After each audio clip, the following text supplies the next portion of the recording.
Hi, folks. Kim Mitchell here. You know, however you choose to get around, your ATV, your snowmobile, your boat, car, if you have a motorcycle, all these things take 100% of your attention and skill to operate safely. Alcohol impairs that, and bad things can happen. So, be smart, okay? You know what I'm going to say next. This message brought to you from the Safe and Sober Awareness Committee.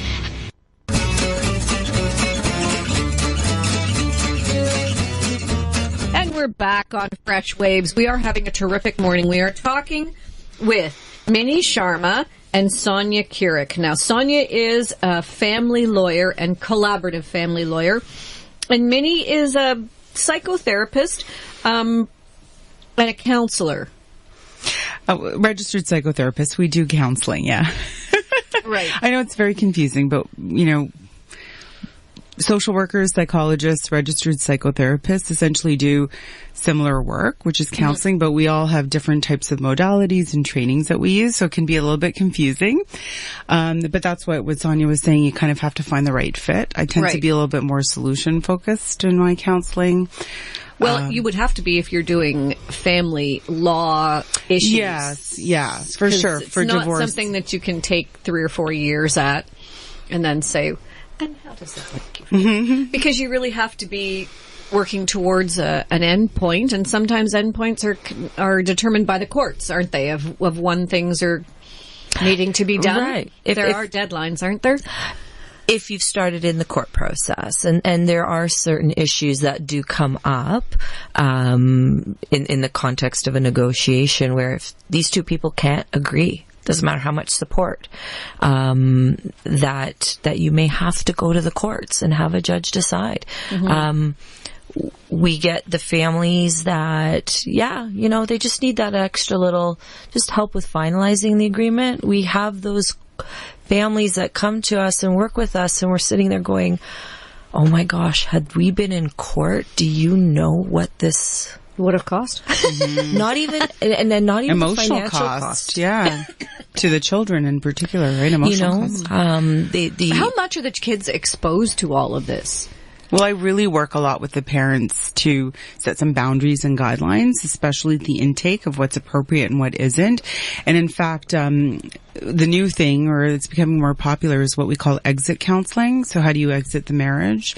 How do you tell the kids? What is that going to look like? So we work together on what that conversation is going to be, which I think is amazing, and it's wonderful. If parents could all do that, that would be lovely.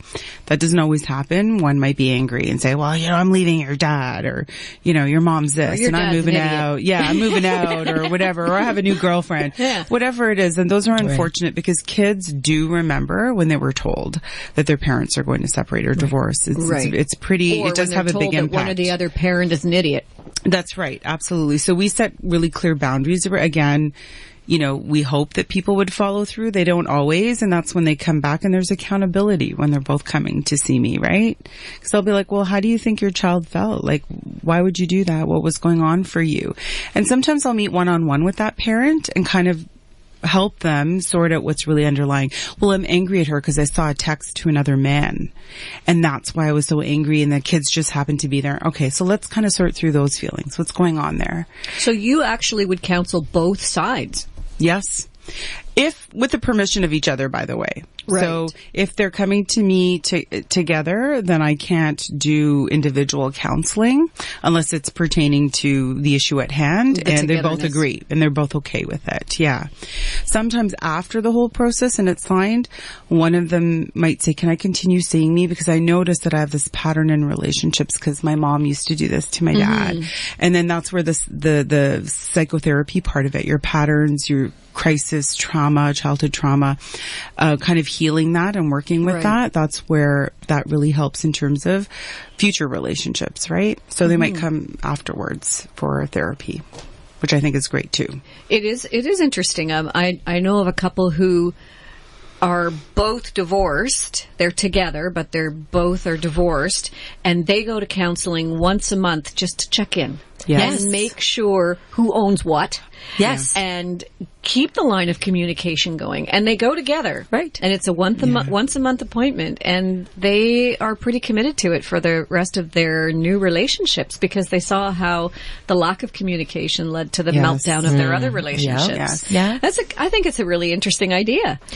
Yeah. Well, I mean, almost like financial advisors recommend it. You know, come in periodically. Let's take a look at your portfolio and let's see where you are in your life. And so why wouldn't you do that in your marriage? counseling. I It's love an investment. clients who do that. It's Maintenance. an investment. Yeah, it's really just about maintenance and kind of improving your relationship rather than coming when things are really bad.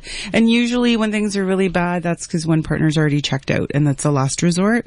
And that's unfortunate because if they had come maybe prior to that when things had started, they would have tools and skills to work through it, right? Mm-hmm. I get that a lot where couples come and one's already checked out and they're just doing it to try to get me to communicate that it's over. I'm not doing that. I will support you in it, but that's unfortunate because they do admit sometimes that, gosh, I wish we'd come sooner. Maybe we wouldn't be at this place, right? So the maintenance counseling and, the way I see it is we do oil changes in our car without even thinking. We don't even think we have to, right? Right. For our cars to run. So why aren't we investing in our own mental health? Why aren't we saying, if I'm going to spend all this money on a divorce, I want to come out of this healthier. I want to come out of this okay. And having those support systems, whether it's a therapist or counselor or good friends or exercising, whatever your support system is, journaling, just to have those in place so that you do come out healthier for yourself and for your children, right? So, well, I'm an expressive arts practitioner. And so Awesome. I see people that are learning how to, we did a fingerprint painting course at one point, and it was very interesting to see what came out through the painting. Yes. With a little bit of guidance, and then two people are sitting across the table saying, "What is that?" Right. As if they don't even know that person. yeah. And they live with them. Yes. It's crazy. And I think right now, when we look at how society is structured right now, and we do, for the most part, have working parents, both working parents. I was on school council for combined probably 30 years, but 17 years of combined school council. And when we first started at Whitchurch Highlands, for example, we had 365 kids with 119 signed active volunteer parents. Wow. That's down to about 30 now. Yes. Right. And the reason is because we used to have stay-at-home moms Right. that were in the school helping constantly. And now there's not very many stay-at-home moms anymore. No. That And puts a huge strain on relationships too, It right? does, but then I find that, for example, we go to the cottage in the summertime and we're having a conversation with a couple that we're sitting with, and it becomes very apparent that she has no idea what he's been doing, and he has no idea what she and the kids have been doing, because they're living such separate lives just under the same house with a roof over top of it. Right. It's crazy. I come It's home, shocking. the kids are clean and fed and their homework's done. Yeah. Everything's good. Yeah. Yeah. Oh, are Right. they taking It's good. dancing lessons? Well, they dance 17 hours a week. How did you not know that? You know? Right. It's a communication, right? Exactly. And Yes. remember when the institution of marriage, whatever thousands of years ago, we were rural communities and we lived to 30. So till death do us part was doable. 15 years. Yeah. You get married at 15, you die at 30. It was awesome. Now you're living, 50, 60, 70 years together. My parents, 62 years for Yeah. And that's, but it was a different time too, right? There was totally shame different around divorce or shame around now. It's much more accepted, obviously. I know right? school councils, not Whitchurch Highlands, I won't use that as an example, but I do know of school councils where they plan their meetings on who doesn't have their kids on this specific day. Okay, Right. that's the day we'll have the school council Yes, meetings, because yeah. all of the parents in the school council are divorced. That's right, And have yeah. their kids on alternating days, or That's 3 right. days here, 2 days there. Yeah. It's, the fact that conversation even happens in a school council meeting is Right. crazy to me. Yeah. And it is amazing. Like, parents, they'll say, okay, we've got the basics down. So for our, let's say, regular schedule, this is where the kids are going to be with which parent. But things like that, if I have to go to a school council meeting, What do we do about babysitting? Vacations. There's so many other issues. You know, how are we going to share the holidays? What are the holidays? And especially where one parent, like I often find where school teachers. Oh, yeah. Right? Versus a parent who gets 2 weeks off. So how do we make that, is the word fairer?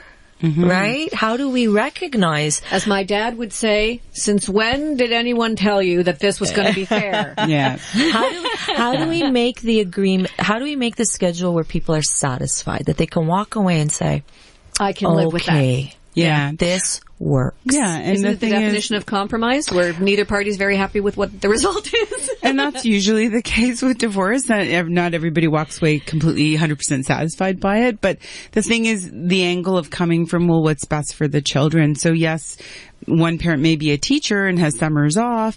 Would you rather that your children be with that parent or be in camp? Would you rather be with that parent and be with a babysitter, right? And you kind of go, well, what's best for the kids? Wouldn't the kids rather spend time with grandma, even though it's your, technically, you know, you only have 2 weeks and let's say mom's a teacher and has 2 months, you kind of have to go, well, where would the kids have fun? And you ask those questions. You don't answer it for them. What do you think, Dad? Do you think the kids would have more fun with mom or at a babysitter's? Or the other question is even less about the kids, but you recognize that there's a huge advantage of being a teacher. Yeah. And you've already shared with us that the other person's a good parent. So now how do we build in more time knowing they only have 2 weeks off? So maybe they get more of the PA days. Right. Maybe they get more of the statutory holidays. Or dinners in the evenings on those days. You know, how do summer, we build in more quality time? What are the goals? What are your interests? What are your fears? How do you know, what are your children's temperaments? And for all of us to understand that. And the goal is for me to look at the other lawyer and say, we have a problem.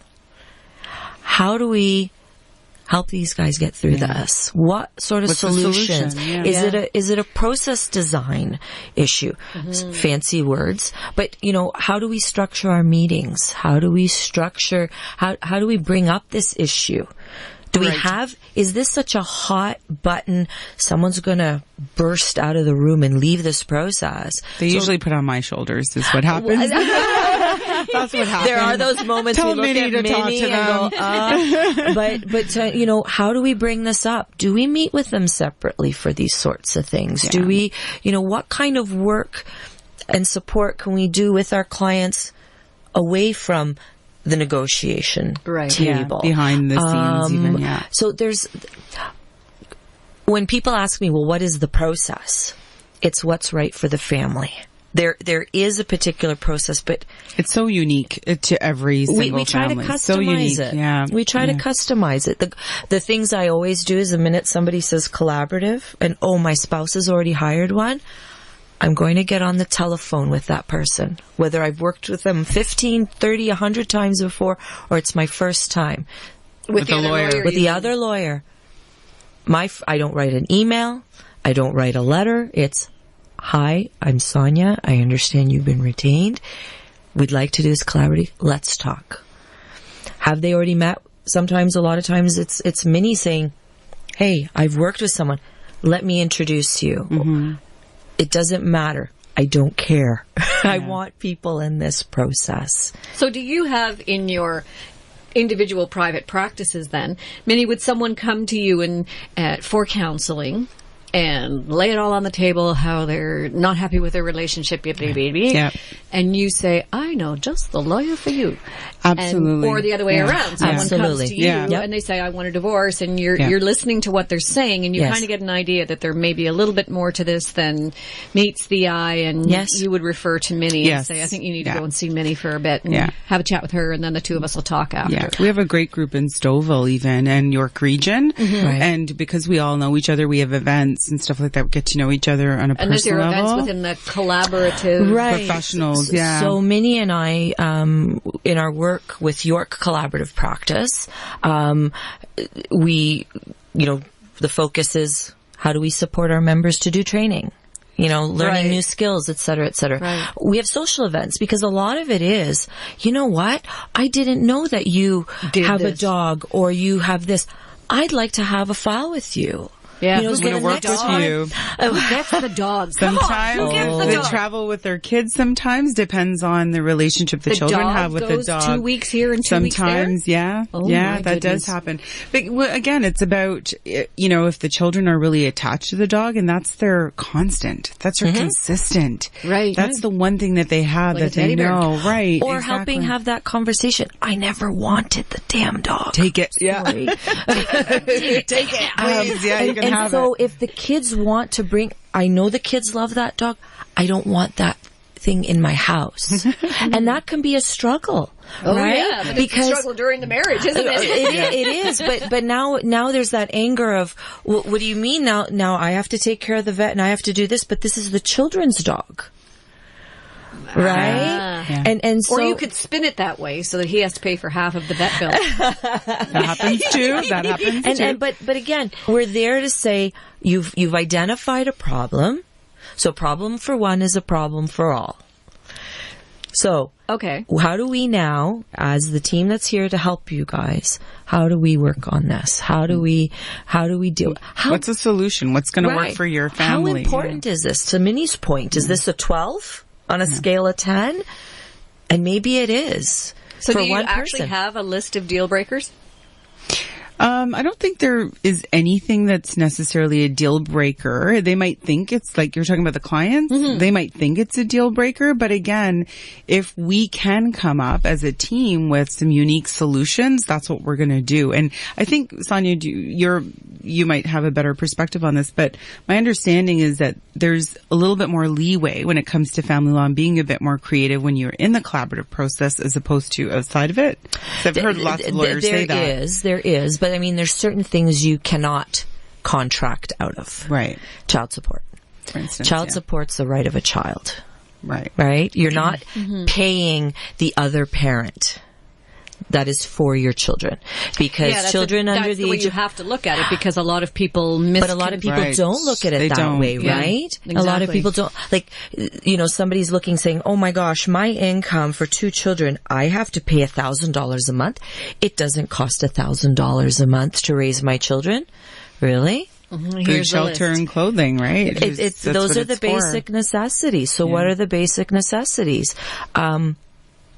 Prices in Stouffville, even with the cool down in the market, to buy a house, even to rent, even if you're renting, your mortgage, your rental payment, they're not that crazy far off. Mm-hmm. Then you're looking at all the utilities, you're looking at, I don't know about you, but back to school shopping. I've got 3 children. I have to buy at least 2 pairs of running shoes. Oh yeah.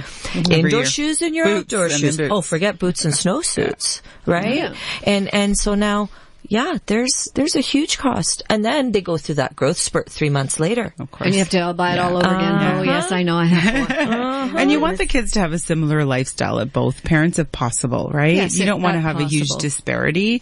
And that's often, that helps. Child support may help with that as well. But one of the things that we touched on is the whole repartnering, and I just wanted to touch on that because it's a very interesting topic. And therapy as well is that statistically, second and third marriages have a much higher rate of divorce, right? Oh, really? Yes. Yeah. Much higher rate. No, it's almost 60.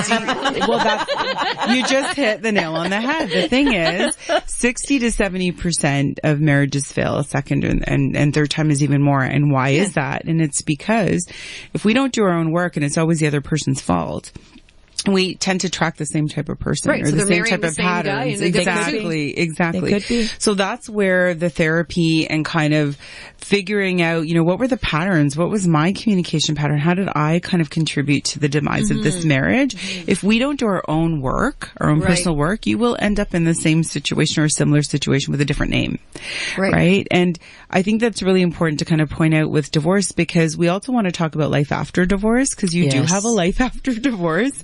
And sometimes it's much more peaceful. Sometimes it's not. We hope that it is. And if you want to, it's about learning and it's about growth, right? Ultimately, when we go through adversity, the hope is we've learned something from it. And if we don't do our own work, chances are you're going to be in another statistic. So I just want to put that out there. Do your own work, people, so you don't have to go through divorce again. Right. Yeah. Well, we're going to take a little break now and pay a few bills here at Whistle FM. You're listening to Freshwaves. We're talking with Minni Sharma and Sonja Curic about divorce this morning. So do stay tuned. We have more fascinating information coming up right after this break.